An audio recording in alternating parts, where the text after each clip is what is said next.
Hey, what's up everyone, TJ here. Freestyle snowboards come in a wide variety of profiles and flex ratings. Some are going to be better for jibbing, some are going to be better for jumping, and some of them are actually pretty well rounded. And in this video, I'm going to bring up 5 freestyle snowboards that I think you'll be stoked on regardless of your riding style. Alright guys, the first board on this list is going to be the Capita Ultra Fear. This board isn't super aggressive with a flex, just on the softer side of medium, and it also runs a flat to rocker profile. So that's going to offer a nice predictable ride, while that rocker in the tips is going to help you to get more leverage for presses and butters. It's going to be a lot of fun for jibs, while still holding it down pretty well on jumps as well. You're also going to find some higher end tech in the Ultra Fear, namely a Titanol alloy strip running right down the middle of the snowboard. That's going to help offer a little bit more stability and pop out of this guy, helping to balance out that rocker dominant profile, as well as Kevlar bound sidewalls, adding a little bit more durability to the snowboard. Another great snowboard to look out for is the Ride Helix. This guy is going to lean a little bit more towards jumping when it comes to freestyle riding, because it does have a pretty aggressive flex, definitely on the stiffer side of medium, as well as a camber dominant profile, pretty much full positive camber with just a little bit of rocker in the tips. It's going to be really poppy, really stable, and have a very precise feel to it.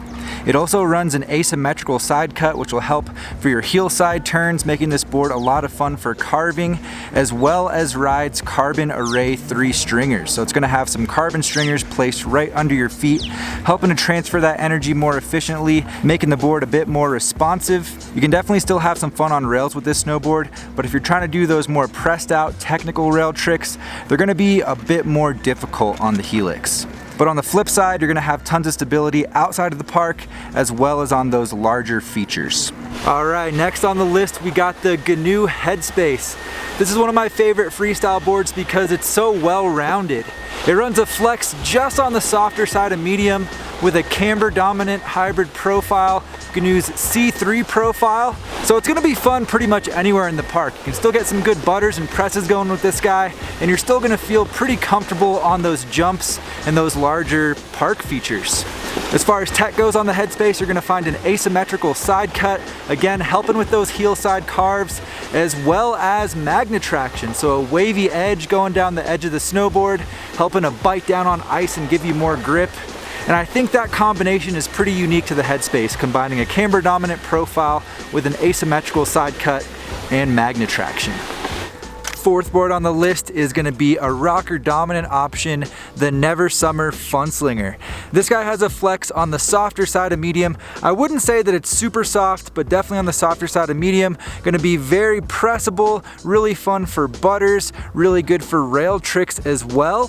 And it's got pretty much all the high-end tech from Never Summer in this guy. It's going to have the Vario Power Grip side cut, which is a couple of additional contact points underfoot, helping to give you a little bit more grip. It's going to have a sintered base as well as some carbon stringers underfoot, running out to the contact points, helping to make the board a bit more responsive. All in all, I think the Funlinger is a bit more of a jibby option if you're into that type of riding, but you can definitely still have some fun on jumps. But I would focus on keeping your weight centered on the jumps. It doesn't have a whole lot of stability in the tips. That hybrid profile does have a bit of camber underfoot, which will help out a little bit, but it's still going to be pretty soft and pretty playful. The last snowboard I'm going to bring up today is one of my personal favorites, the Battalion Evil Twin. This guy is a solid, well-rounded snowboard, and it runs a full positive camber profile, so it's going to have some good pop, some good stability, and it's going to have a pretty precise feel to it. But to help balance that out and make this board really catch-free, honestly, it has a proprietary tech to Battalion called triple base technology. And all that really is an uplifted base and edge on the nose and tail of the snowboard. That makes the board really fun for butters, and it also helps out a lot on jumps, making sure that you're not going to catch your edge as you're coming off the lip of the jump. It's got some carbon underfoot, it runs a sintered base, and this board's just going to be a fun all-around freestyle snowboard. Whether you're hitting the jibs, whether you're hitting the jumps, this board's going to perform for you. Alright guys, so this is my top 5 freestyle snowboard list after testing dozens of snowboards all over the world. I hope it helps to give you some good ideas as you're out there looking for snowboards this season. If you're doing any shopping online, I'm going to have all these snowboards linked down in the description below.